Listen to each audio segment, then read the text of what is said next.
Good morning mga kabatang. This is me, kabatang ng Taiwan. Pupunta po ako ng market. Bibili ako ng ng baboy, isda, tsaka mga hipon. Kasi yung binili ko noong noong Sunday ay gulay po.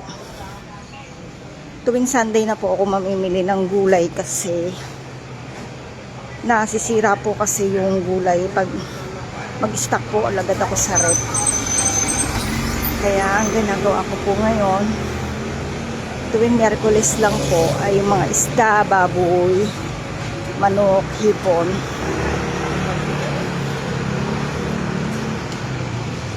Pang isang linggo po yun, next week po. Tapos sa Sunday, gulay naman. Ayan po. Sobrang lamig. Grabe. Ayan po mga kasalubong ko. Jacket. O, diba? Si nanay, matanda na pero nagbabike pa siya.